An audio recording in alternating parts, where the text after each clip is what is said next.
From the war-torn fields of the Revolution to the Caspian, that he is actually a secret founding father of. This is the Headless Podcast. I am, of course, your host, Wolfman Zach. And what is that over the hill? Why, it's the pipes, the drums, and the Christine Piccolo. Hey, Zach, how's it going? Good. So, of course, we are talking about The Way of the God. Oh my god. I absolutely love this episode. Honestly, it was so good. Oh my gosh. We had some good twists in it, of course. Of course. Well, I mean, it was like, for me, it was like the biggest cliffhanger we've had since the season 1 finale.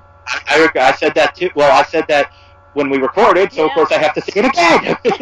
Unfortunately. Yeah, I mean, it was so... I mean, people on Twitter freaked out. It was insane. I mean, everybody was like, oh my god, not Ichabod, and, it was just, everybody, of course, all the Tom Meissen fans, they were, like, freaking out. They're like, oh my god, how are they gonna, how is this gonna end? And anyway, it was an interesting twist, because, anyway, but we are introduced to Laura, which is interesting. And fans of Falling Skies might recognize her as Laura from that show, which was a good show. What show was it? Falling Skies, the Noah Weil alien invasion show. Oh my gosh, I've been trying to figure it out for like what is she so familiar looking to me for? That's what it was. Okay, Falling Skies. But yeah, it was, oh man, Dreyfus and his freaking flag and... Well, before we get into that, we have to talk about Ichabod geeking out over a Revolutionary Kids play. Oh, can I just say, that was the cutest... I love that scene, because, he never has had that experience of, parenting or, being available for these type of things. And the fact that they were doing, a revolutionary war play was priceless, and the dancing, and he was so funny because he was like all into it. Everybody's like looking at him like he's crazy. He's like, bravo! He's like, it's not a morgue. It was like... because it's funny because back then it was like you could like yell out like yes at a theater. And nowadays everybody's all prim and proper. Well, actually, from what I've heard, sometimes in Broadway people will still do it. Do they? Oh my gosh! Like there's this great. You got to look up Denzel talking about when he did Fences on stage, but also you also have this great clip where Hugh Jackman's doing a play, and someone's phone goes off, and he stays in character and calls them on it. No! Oh my god! I'm sure it's on YouTube. You look it up there. But when I thought that he was gonna criticize, like I thought he was gonna be like, "Oh, that's not what we said," but no, he loved it, and I thought that was even better. That's amazing. See, now that shows what a great actor is. That somebody that can do that and like just go with the flow, But yeah, the whole scene, and then the dancing. He's like, well, we would have been way more rowdier. It's like... I just love how into it he is. That was just so awesome. Oh, it was adorable. And Molly looked any cuter in that outfit. Seriously. I'm telling you, Una is just adorable, and she's so. It's amazing that she can hold her own. And this is her first role. I know, with veteran actors. I mean, seriously, it is incredible. Her for an interview. I want to interview Una. I know. I'm trying, but I don't know if she'll do it because she's young. And my hope is that if they do a season 5 and they go to New York Comic Con, hopefully I'll get to go and in the press room, and maybe she'll be there, which would be amazing. Well, it's different, like you said, it's different for her because of her age. Now, I want to see Ichabod do community theater. I really do. Oh, that would be so much fun to watch. And Tom would be brilliant, because he would be Ichabod as a different character. It's not Tom. Like I said, it would be Ichabod as a different character in a play. Well, like I said, what they could do is they should have him do like a revolutionary airplane, and he's just oh, that would be the best. He joins production, and he gets he has a minor role because he's not known as an actor in this world. Right. But what he does is he starts correcting people. Then he does a scene, and everyone's like, "Hey, let's have him be the director." Yeah, he would be great as a director. I could just see that happening totally. Oh man, that would be great. Hilarious, but and then of course, Molly gets to go to a slumber party, which it's so cool that they're making her normal. Normal. Well, I've said that many times. Yeah. It's one of my biggest problems when they have a kid in fantasy side, whatever, accept the role. They stop being a kid, all of a sudden. It's that's right. Not how it would work. Exactly.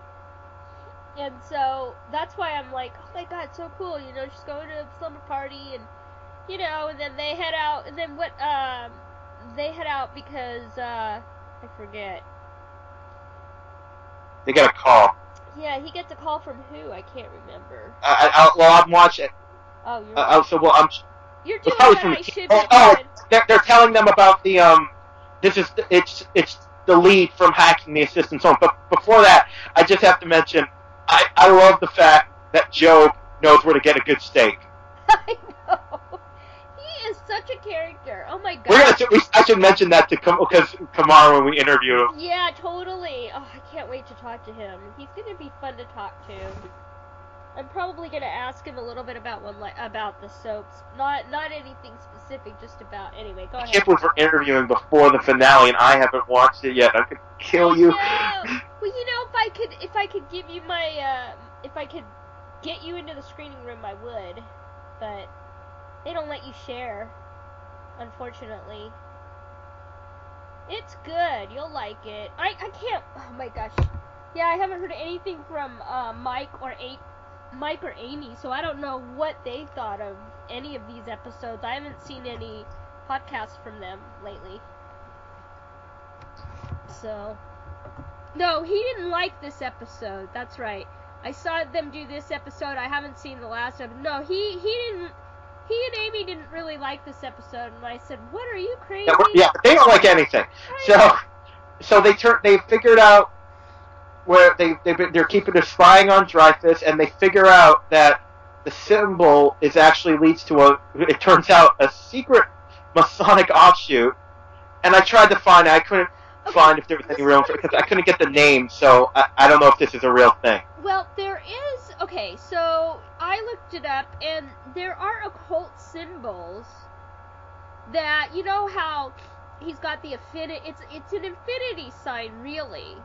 An infinity is like a devil.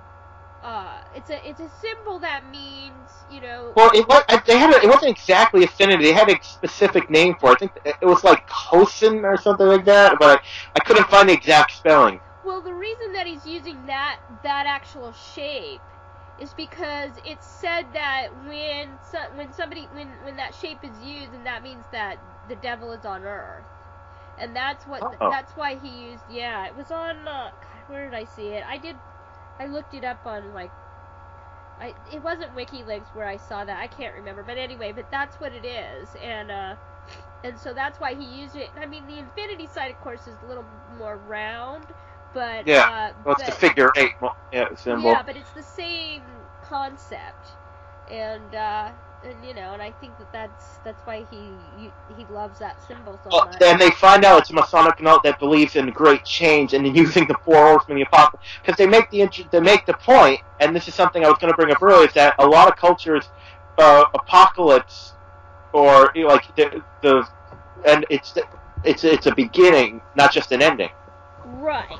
Well, yeah. I mean, they think that it's the beginning. Well, yeah, it's the beginning of Satan's reign on Earth. I mean, that's essentially what the apocalypse is, I mean, Satan brings on the apocalypse, and well, even like the Norse version of it's what's the Revelation? Like the word Revelation actually, I'm pretty sure means new beginning. It does. It's like a new beginning. It's a new beginning, a new reign, a new era on Earth, and that's what it is. And Earth then becomes I mean, in my view, Earth then becomes hell because Satan is here, and then the big huge blowout, whatever happens. The other part of it where Jesus comes and whatever else happens, I don't know, but anyway, that's what they say as far as that symbol goes, and that's why I think he used it. He's got such a hard-on for that flag, though. Oh God, I know. What is the deal with that? I mean, he's always painting it.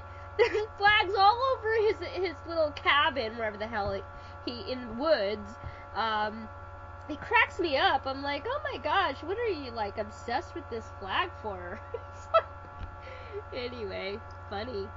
But yeah, and of course, anyway, go ahead. Yeah, they figured out. Yeah, they figured out, and also we have a little visitor in the vault, which at this point we don't know who it is. Okay, and I have to say this.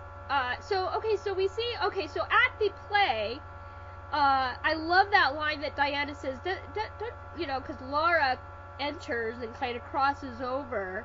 And she says to Ichabod, doesn't it seem, have you ever had that feeling that somebody walked over your grave? And of course Ichabod's like, well, yes, once or twice.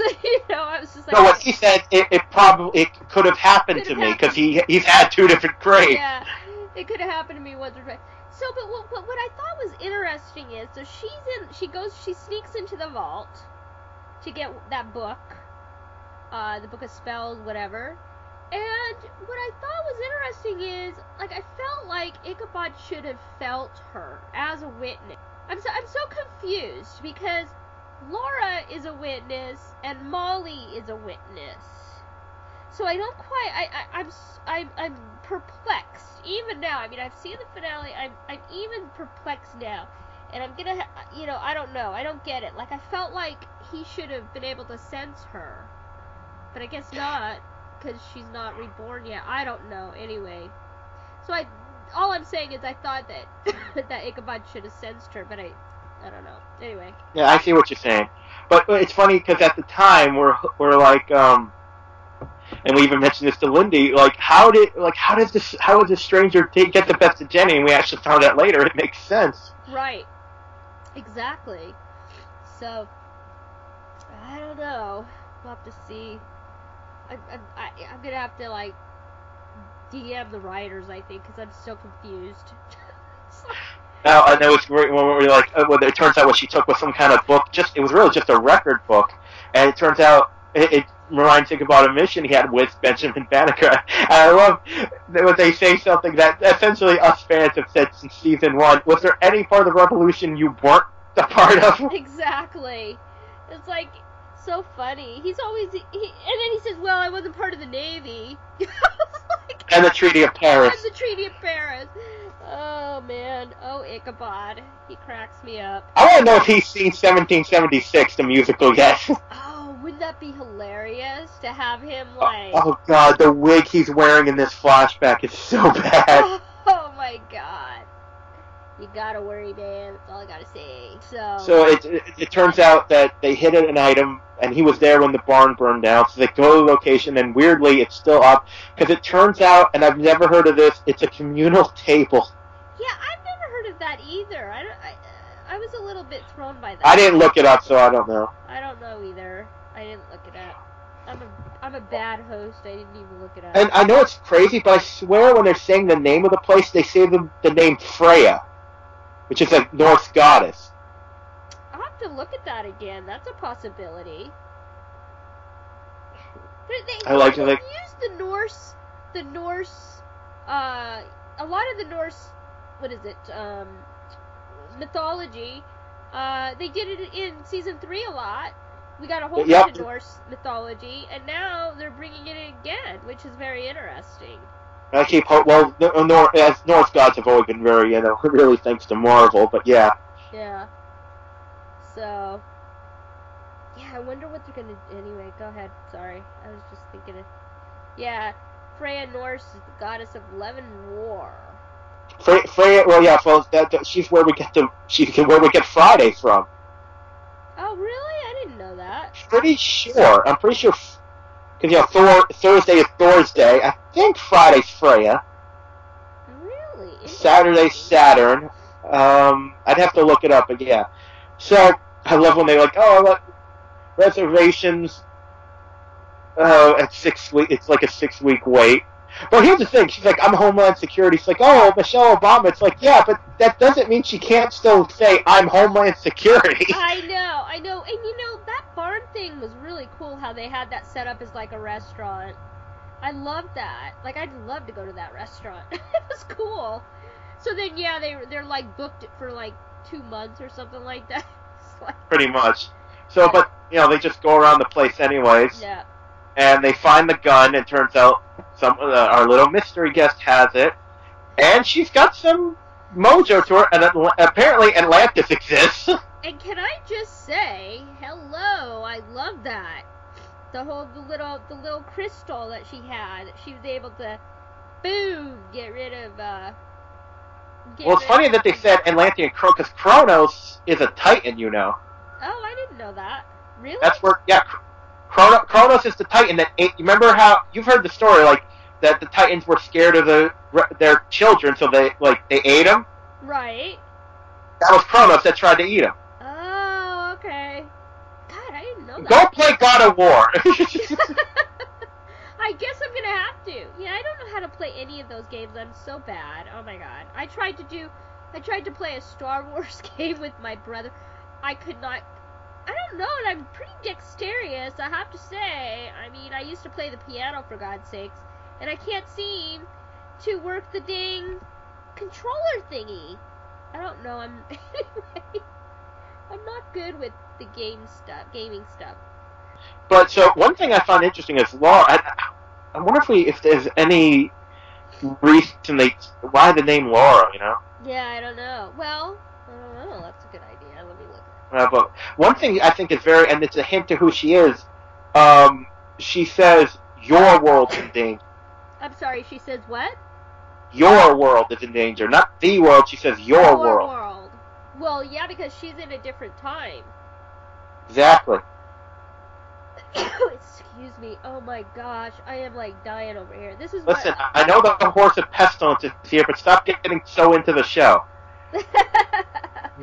I don't know, maybe. So Laura, can we just say that gun? I want that prop. That is an awesome gun. Isn't that the coolest gun ever? And I loved. Did you see how Ichabod was like looking at it, like when they were at the Eternal Flame thing, and he got it. He was like looking at it, had his hand going up and down the little thing. I thought, oh, that's interesting. He's like connecting with this gun. I was a little concerned about that.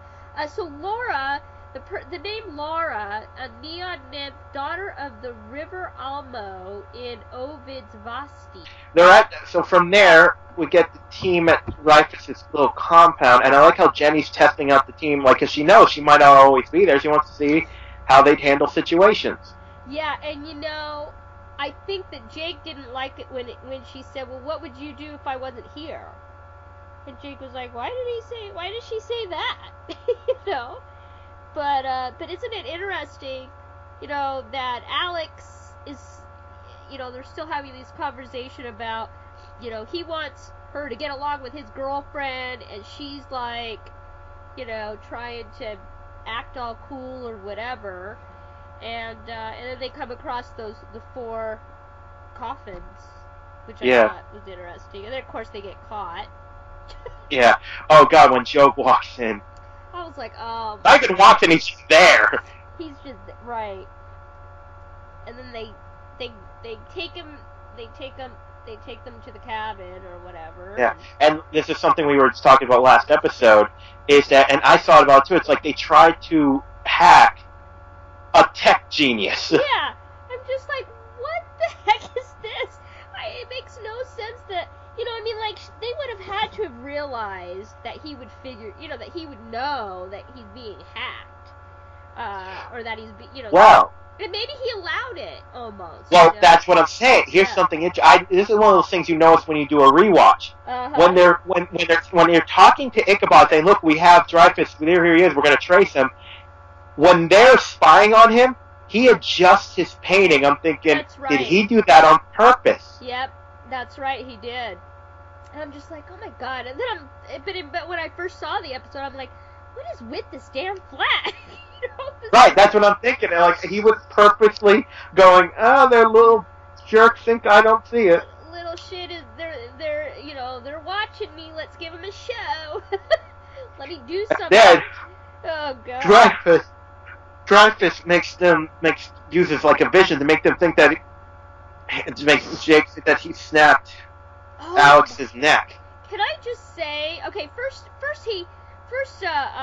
Job is he punches into Jake's soul basically, and was like showing him whatever vision he was seeing, and then the next thing you know, he's like breaking Alex's neck. And then what was interesting is, Job is like, oh well, obviously the feelings are closer to the surface with this one. And even then, Jake is like clueless. What the hell, Jake? I know. I'm like, I know, but I didn't think she was really dead. I figured it was either that it was some kind of vision, or like he would like snap his fingers and she'd come right back or something. Yeah. Well, it was so funny. Well, of course, Mike and Amy, Variety on their Sleepy Hollow podcast, they were like, "Oh man, we were hoping that was really gonna, Oh God, really? I know. I just felt. I'm like, what? Oh, with their hate for Alex? I don't know. They just don't. I don't know why they don't like the character. It's just like, whatever, dudes. Just, I don't know what their deal is. It's very frustrating. But yeah. Anyway, but yeah, it was. That whole scene was like really good. Because and then afterward, when of course Jake gives up the information because he's not going to let anything happen to Alex, and then later when he's explaining what he saw, and he started like crying, I felt so bad for him. I'm like, oh my gosh, Jake, it was sad. He just really. Anyway, Jerry McKinnon. He's a great actor, I have to say, and I really enjoyed, the addition of him being on the show. I think I think they both did good in that scene. They did, and of course she was about to say "I love you" or whatever the heck she's trying to say to him, and then Jenny, woohoo, to the rescue. She has rescued everybody this season. She always comes to the rescue. I love it. She comes from the ceiling, which was hilarious. It's like, leave it to Jenny to make an entrance and save the day. So that was cool. And also, Alex was just about to tell Jake how she felt. Yeah. And it's like, ah! Anyway. So they let Laura leave, and she sadly traps them, but we find out later it's because she's trying to protect them. But here's what's funny. If she hadn't wasted time and just gone straight to let them destroy the gun, they would have destroyed the gun! They would have destroyed the gun. I know, and that's the thing. Well, obviously, they took her in, which is what they would have done anyway. Remember, Diana took her in the interrogation room, and, and then she's trying to, like, let on what's going on, and then she traps them and takes the gun to the eternal fire thing, and Ichabod and Diana get out, which was great. Yeah, did you see that? It was hilarious when Diana's like, well, I'll just get out, I'll just climb out the window, and Ichabod looks at it and is like, well, it's a really, really thin ledge, and she's like, yeah, so, it's like, yeah, big deal, no big deal. So then they get there, and all hell breaks loose to the eternal flame, and the truth comes out, and I knew, you were saying that you didn't know, I kind of thought that when she snuck into the vault to get the book, I thought, oh my god, this has got to be Molly, because who else? Why would she even know anything about the vault? I wasn't sure exactly who she was, because the way she talks about Dreyfus, I'm like, I thought he was someone from her past, but I'm like, oh, that wouldn't work. I didn't think Molly until like right before they said, when I realized when I realized the whole time thing, I'm like, when they said time travel, I'm like, holy crap, it's Molly.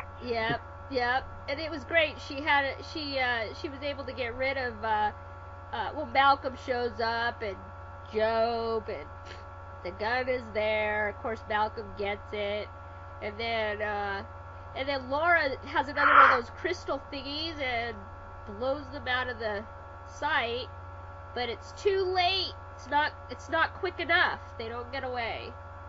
And Job, oh man, boy, he is a piece of work. That Job, I have to say. Oh, I did like when he's like, that hurt. Yeah, I know. That hurt. That didn't last long. I mean, like, they barely got anywhere before he shows back up again. So that crystal didn't last long enough, damn it. Yeah, oh god, Ichabod and Diana's face when they realize that that's Molly. Yep, and then, the whole exchange with, Molly and Diana, and she realizes, what happened, and, oh my god, when that gun goes off. Oh man. At first I did, I'm like, oh my god, he did shot her, and then, but in that split second, you see Ichabod step in front of Diana. I'm like, oh my god, it's Ichabod, no. But then when he turned into War, I was like, I am War. We were freaking out on Twitter. Everybody was like, oh my god, they can't kill Ichabod. What's gonna happen? It was like, just total mayhem for... Actually, it went on, like, all night, because I watched the East and the West Coast version, and on Twitter, everybody was just freaking out. It was cray-cray. I was like, no way. And then everybody's like, well, they can't get rid of Ichabod, because then, maybe they're... And then everybody's like, what if he's leaving the show? What if the show is ending? Because there's all this speculation, because we didn't know. I mean, never in a million years would I have expected that. I mean, what did you think when you saw it all? Well, you saw the messages I sent you when I watched the episode. Like, what? I know. It was crazy. It was like, oh my god, and his eyes get all like, and then the whole transformation, of Ichabod into the armor was just, it was heartbreaking. And I'm like, oh my god, and then they ended it there, and I was like, no. It was so hard.